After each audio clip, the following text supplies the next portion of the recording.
실제로 이제 이건 좀 지켜보셔야 되는 것 중에 하나는 초등학생도 로블록스 안에서 불미스러운 행위를 하는 아이들이 있는데 그 불미스러운 행위란 살색 스킨을 입고 부비부비를 한다든가 그런 거를 주로 하는 그런 공간도 있다는 거죠. 엄마로서 지금 웃음이 안 나와. 지금 너무 네. 그 얘기를 할 때 아이들도 웃지 않습니다. 네. 안녕하세요. 아나운서 엄마의 육아연구소 이지민 아나운서입니다. 초등학교에서 25년째 근무하고 계시고요. 전국 미디어 리터러시 교사협회 회장으로 활동하고 계신 박유신 선생님 모셨습니다. 어서 오세요. 안녕하세요. 이 로벅스만큼 부모님들이 이 로블록스를 싫어하게 된 계기가 되는 게 있는데 네. 이벤트? 네, 새벽 맞습니다. 3시, 2시, 네. 막 6시에 이벤트, 뭐, 무료로 뭐를 나눠주는 게 있어서 네. 아이들이 막 알람시계 맞추고 그 시간에 일어나고, 네. 외국 기업 다니는 네. IT 직원처럼 지금 새벽에 그러니까요. 일을 하고 있다는데, 네. 그거는 아니라고 봅니다. 지금 말씀하신 이벤트 같은 경우에 각 가정에서 대응하기 사실 어려워요. 그러면 이거를 약간 좀 더 공적인 교육 공간에서 이런 로블록스 이벤트 어떻게 생각해? 그러면 사실 이거 시차가 안 맞잖아. 사실 초등학생들이 새벽에 일어나는 거 이거 아니지 않나요? 그러면 이건 하지 말자 이렇게 얘기를 해야 되고 근데 지금 문제는 네. 아예 그런 세부적인 내용까지 우리가 얘기할 수 있을 정도로 공론화가 안 되다 보니까 학교에서나 사회에서나 사실 이 미디어에서도 우리 로블록스 우리 아이 생활 어떻게 되나 이런 주제로 접근한 거 거의 처음일걸요? 저희 방송이 처음일 거예요. 그래서 거의 얘기하고 있지 않기 때문에 저도 이 주제로는 처음 얘기해봐요. 네. 그렇기 때문에 사실 이게 조금 더 공적으로 얘기가 되면 선생님들도 아이들하고 학급회의를 해서 로블록스 이벤트 어디까지 참여해야 하는가, 네. 어떻게 참여해야 하는가 이런 것들은 아이들이 합의할 수 있는 문제거든요. 충분히. 네. 그럼 아이들끼리 야 우리 밤에 하는 거는 이건 아닌 것 같다. 그럼 아이들 어떤 아이템 가지고 있으면 너 밤에 잠 안 잤네. 이렇게 될 수 있어야 네네. 되거든요. 공부한다고 해도 말릴 판이에요. 그럼요. 새벽 3시에 네. 일어나서 하는 거는. 그럼요. 그쵸? 네. 동의합니다. 절대 네. 안 되고 예를 들어서 아이가 뭐 브레인롯 훔치기를 한다. 그러면은 이거는 좀 어른으로서 들어가 봤더니 훔치기라는 그 구조 자체가 좀 좋지 않다. 이거는 좀 비교육적인데 그럼 이거 하지 말고 좀 딴 쪽으로 유도를 해볼까? 이 얘기들을 모두 다 할 수 있도록 좀 더 이렇게 밝은 장에서 이런 미디어 교육을 논의해야 지금 말씀하신 그런 다양한 문제들도 굉장히 깨끗하게 해결될 수 있는 방향이라고 생각합니다. 아이의 로블록스 세계를 네. 우리가 조금 열린 마음으로 이해하기 위해서 네. 오늘 아이랑 좀 이야기를 한다. 네네. 어떤 이야기를 시작으로 어떤 이야기들을 좀 해보면 좋을까요? 저희 반 애들은 제가 로블록스 앱을 잠깐 키는 거를 제가 들켰어요. 네. 그 이후로 정말 엄청나게 찾아와서 계속 오. 말하고 있어요. 이게 무슨 얘기를 꺼낼 필요도 없고 로블록스 하고 이렇게 던지는 순간 그냥 그 말 자체를 그냥 네네. 좋아하는 거네요. 관심 있나? 이러면서 막 와서 얘기하고 저랑 같이 게임해요. 그럼 그래 어떤 게임 할까? 이러면서 그 안에 거를 얘기하면서 근데 너 이거 하면서 뭐 문제는 없었어? 그럼 분명히 뭐 로벅스를 더 달라고 하겠죠? 네. 그래 그럼 이제 로벅스 얘기를 해볼 수가 있고 그래 그 사람들하고 이제 뭐 채팅 같은 건 안 해. 엄마 이게 채팅이 뭐 막혔어. 이러면서 근데 너 채팅 되잖아. 그러면 이제 그러면 어디 한번 볼까? 몇 살로 가입돼 있을까? 저도 좀 재밌었던 게 선생님들이 처음에 좀 걱정을 많이 했어요. 로블록스 인터뷰하면서. 네. 근데 조금 얘기를 한 순간 술술 풀렸다는 거예요. 중요한 거는 아이들이 말을 너무 많이 해서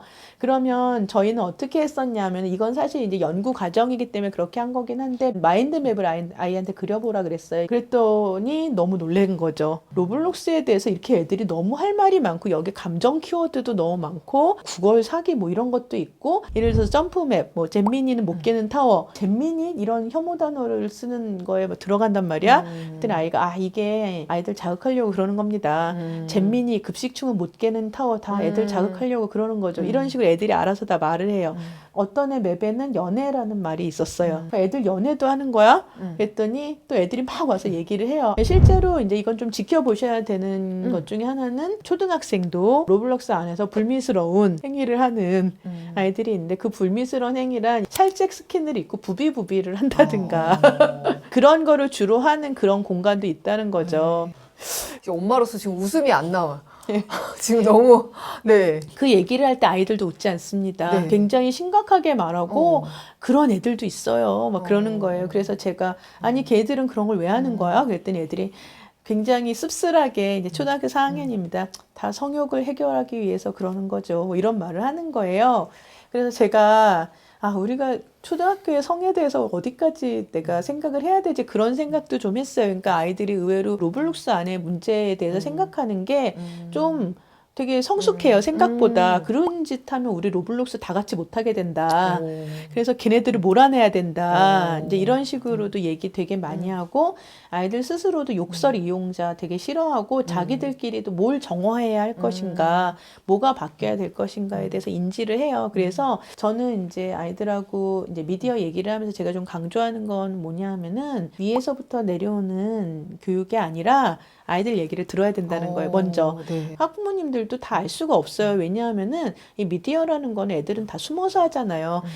가장 최신의 미디어에는 항상 어린 애들이 있고 항상 애들은 어른들 안 보는 데 가서 논다는 거죠. 어쨌든 우리가 걔네들한테 들어야 돼요. 그래서 이제 언제까지 뭐 애들한테 저작권 지키고 초상권 지켜라.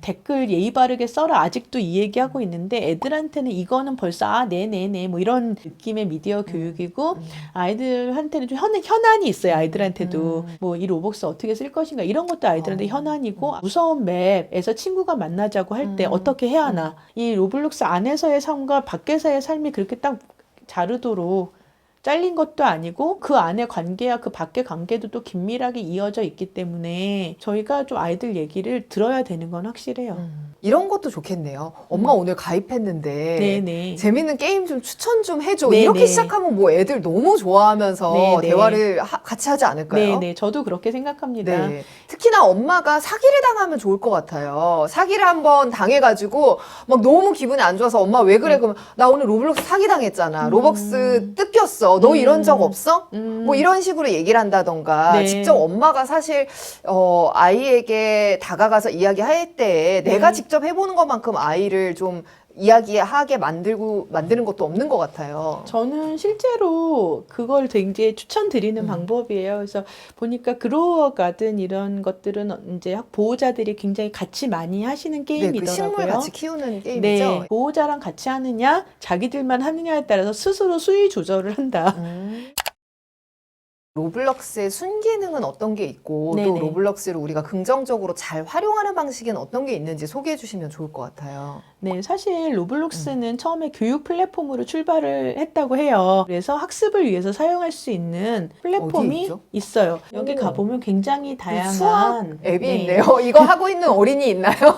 매스 오비가 있습니다. 네. 그래서 여기 가보면 꽤 네. 다양한 등급별로 다 뭐 드로잉 하는 것도 있고, 뭐 아마존 탐험하는 것도 있고, 뭐 여러 가지가 있어요. 몰라서 못하는 것도 많아요. 그래서 로블록스 같은 경우에 학습 맵 이런 쪽으로 좀 네. 이렇게 하도록 좀 유도를 하고, 두 번째로는 로블록스 안에서도 코딩을 할 수가 있죠. 중고등학생이나 초등 고학년 중에서 이미 이 안에서 맵을 만들어서 수익을 올리고 있는 친구들이 있다는 거죠. 인터뷰에서 그렇게 말한 친구들이 있었어요. 이 로블록스의 좋은 점은 창작이 가능하고 굉장히 창의적이다. 근데 최근에는 이게 또 변해갖고 로블록스 안에 AI가 탑재돼서 굉장히 쉽게 네. 좀 만들 수가 있게 좀 네, 변했어요. 그래서 이런 것도 한번 좀 학생들하고 최근에 이제 미디어 센터 같은 데서 또 일부 학교에서는 약간 시범학교 비슷하게 코딩 수업에 로블록스를 활용하는 경우들도 꽤 있어요. 그래서 이제 로블록스 자체가 나쁘다기보다는 이런 거를 활용하는 방법도 있고 네. 또 뭐 박물관이라든가 이벤트 비슷하게 좀 유익한 그런 맵들이 꽤 있어서 그런 것도 괜찮습니다. 유튜브에서도 그렇지만 이 로블록스 안에서도 아이들이 미디어 리터러시 어떤 것이 좋은 컨텐츠고 아니고 구분하는 그 기준이 중요하다고 이야기하셨는데 네네. 우리나라 아이들의 미디어 리터러시는 좀 어떤 편인가요? 우리가 이제 그 문해력 얘기 많이 했었잖아요, 한동안. 네. 그래서 한국 어린이들의 문해력이 맞아요. 전 세계 하위권이다 이 얘기 네. 되게 많이 했죠. 근데 그거 사실이 아니에요. 네. 제가 그 당시에 OECD 보고서를 그 원문을 좀 찾아봤어요. 한국을 좀 스페셜 코멘트를 좀 해놨어요.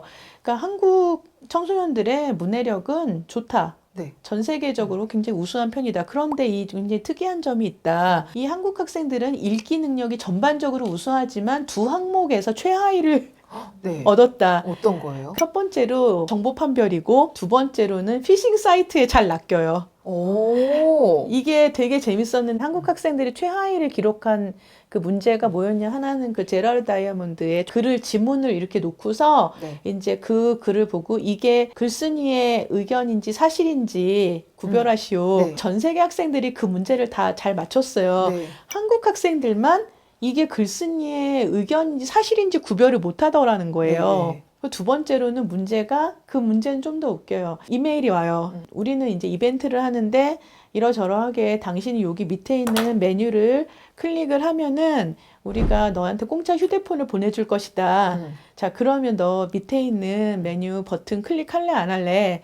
그랬더니 또 전 세계 학생들이 다 클릭 안 한다. 이것은 피싱 메일이다. 이렇게 답을 해요. 한국 학생들만 클릭한다. 핸드폰을 받겠다. 이렇게 답을 해요. 네. 그래서 전 세계에서 한국 애들이 그 두 문항 때문에 7위인지 8위인지 그런데 어쨌든 사실은 훨씬 더 전체적인 리딩 능력은 높았다는 거거든요. 네. 그리고 안타깝게도 우리가 알고 있는 교육 선진국들은 그때 이미 다 학교에서 미디어 리터러시 교육을 하고 있었던 거예요. 우리나라에서는 공짜 휴대폰을 준단 말이에요.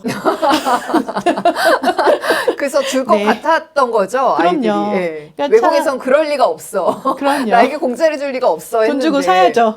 이게 이제 사실은 어떻게 생각하면 좀 웃어 넘길 수 있는 장면인데 어떻게 생각하면 한국처럼 아이들이 디지털 마케팅에 많이 노출이 되면서도 미디어 교육을 안 하는 나라가 없었다는 거죠. 근데 그 다음에 좀 많이 이루어졌어요, 사실은. 그래서 가정이나 다양한 장에서도 허위 정보 판별 얘기 되게 많이 하잖아요. 네. 가짜 뉴스죠. 허위 정보 판별이라는 거. 그렇죠. 왜 가짜 뉴스라고 안 하고 허위 정보라고 하냐면은 옛날에는 뉴스가 가짜인 게 중요했지만 네. 이제는 그 정보가 사방에서 오잖아요. 오, 맞아요. 요즘에 뭐 동영상으로 가짜 의사를 만들기도 하고 네네. 어떤 사람을 봤는데 그 사람이 남자인데 뭐 여자로 AI로 변신해서 말을 하기도 하고 네네. 그런 그러니까 딱 뉴스가 아니어도 정말 그 허위 정보들이 많은 거죠. 그럼요. 쇼츠라든가 네. 뭐 인스타라든가 이런 일반인들이 올리는 이용자 기반 영상이 훨씬 많기 때문에 네. 허위 정보라고 말하는 게 많고 이게 너무 많잖아요. 우리가 체감할 정도로. 저는 이게 좀 실질적인 위협이 된다고 느끼는 게 얼마 전에 제가 어떤 영상을 봤냐면은 유리로 된 과일 이렇게 자르는 거 있잖아요. 맞아요. 네. 전 그거 보면 좀 걱정이 돼요. 이렇게 모르는 아이들이 집에 있는 유리 이렇게 자를까 봐. 뭐 예를 들어 구두약 모양 맞아요. 사탕 이런 거 맞아요. 나오면 예. 아이들이 헷갈려하고, 구두약도 한번 핥아보고 네. 싶어지는 거잖아요. 그런 것 때문에 우리가 생각보다 지금 허위 정보 판별이 되게 위험한 그런 상황이고 전 세계가 다 위험하다는 생각을 합니다. 한국뿐 아니라. 학생들하고 미디어 리터러시에 대해서 수업을 할 때 좀 인상 깊었던 뭐 네. 말이나 장면이 있을까요? 제가 가장 인상 깊었던 거는 선생님 그게 배워야 될 것이 있습니다. 그 아이들이 이게 안색이 너무 진지한 표정이 되면서 실제로 저희가 미디어 사용하다 보면 위험한 일을 너무 많이 당하는데 아무도 저희한테 그때 어떻게 해야 될지 알려주지를 않아요. 학교에서 좀 알려주면 좋겠어요. 그런 얘기를 해서 제가 되게 놀랐어요. 어른들이 가르쳐 주고 싶은 게 따로 있고 애들이 배우고 싶은 건 따로 있는데 애들한테 니즈를 파악해야 되겠구나. 예를 들어서 이제 코스프레 같은 걸 많이 하잖아요. 한동안 이 코스프레 관련해서도 이제 성폭력이 좀 장이 됐었어요. 왜냐하면은 내가 사진을 찍어서 올리고 싶은데 누군가 나한테 사진을 찍어주겠다고 이제 접근을 해요. 그러면 그럼 너무 고맙습니다. 그러면서 이제 사진을 찍어요. 그러면은 그 사람이 갑자기 나는 예를 들어 도라에몽 코스프레를 하겠다고 갔는데 19금 만화 사진을 좀 찍어볼까? 그러면서 의상을 주는 거죠. 그래서 아이가 이건 안 할래요. 그러면은 지금 너 때문에 얼마나 비싼 스튜디오 빌렸는지 아냐? 이거 굉장히 나한테 큰 손해가 발생했다. 그럼 이제 아이들은 마음이 약하기 때문에 폐를 끼쳐서 죄송합니다. 이렇게 되면 어떻게 할 거냐? 그럼 제가 할 수 없이 이번에만 이거 입고 찍을게요. 이런 일들이 발생하고 그 과정에서 굉장히 심각한 범죄들이 일어나는데 이런 일을 당하는 아이들이 내가 모르는 아이들이 아니라 사실은 이제 굉장히 이제 보호자 입장에서 허용적인 마음으로 이런 취미 활동도 한번 해볼래 그랬는데 그 틈에서 이런 일들이 사실 일어나는 거예요. AI 채팅에서 이제 감정적 동요를 일으켜서 자살하던가 이런 문제들이 지금 굉장히 가장 중요한 이슈잖아요. 그래서 이제 아이들이 AI 채팅하면서 너무 감정적으로 몰입하지 않도록 이런 얘기하는 것도 중요하고 그러니까 사실 생각보다 세계가 굉장히 빨리 변화하고 있기 때문에 우리 부모님들이 너무 피곤하세요. 왜냐면 챙길 게 너무 많은데 이제 디지털까지 빨리 변해서 우리가 챙기지 않았던 것까지 다 챙겨야 하는가. 근데 이제 그만큼 우리가 이제 힘든 사회를 살고 있지만 다 같이 힘을 내고 정보를 공유해서 아이들을 잘 키워야 되겠죠. 그러니까 그 개인 정보를 공유하면 안 된다 이런 이야기를 아이에게 해주는 것도 중요하다고 하셨는데 이게 개인 정보라고 하면 좀 거창한데 예를 들어 로블록스 안에서라면 다른 사람에게 나의 이름이나 어떤 초등학교에 다니는지 네. 집 주소 같은 거 이런 부분 절대 이야기하면 안 된다. 한번 또 일러주면 이런 부분들 좋을 것 같아요. 네, 그럼요. 요새 이제 카카오톡 거기에다가 자녀 얼굴 굉장히 많이 올려두시고 네. 뭐 인스타에도 이제 옷 이쁘게 입혀서 막 우리 가족의 소중한 순간 이렇게 많이 올리시는데 사실은 그것조차도 조금 조심해 주시는 게 좋고 어쨌든 간에 공개된 장에다가 자녀에 관련된 얼굴이라든가 가족 사진을 너무 많이 공유하는 건 우리가 좀 각별히 조심해야 된다. 네. 네, 그런 얘기를 하고 싶습니다. 네. 오늘 박유신 선생님 모시고 로블록스 그리고 미디어 리터러시에 대해서 이야기를 나눠봤습니다. 로블록스에 대해서 우리 아이가 정말 좋아하고 많은 시간을 보내고 있는데 왠지 모르게 찜찜하고 불안하셨던 분들 오늘 정말 저희가 로블록스에 대해서 자세히 알아보고 또 가이드라인들도 정해보면서 정말 이제 이해를 많이 하셨을 것 같아요. 그래서 저도 개인적으로 정말 도움이 많이 되었던 강의였다고 생각이 들고요. 가정에서 이 미디어를 잘 활용할 수 있는 방법들에 대해서도 고민하시는데 오늘 영상이 좀 도움이 됐으면 좋겠습니다. 구독과 좋아요 영상 좋으셨던 분들 남겨주시면 저희에게 큰 도움이 됩니다. 오늘 이렇게 나와주셔서 고맙습니다, 선생님. 네, 반가웠습니다. 네, 감사합니다.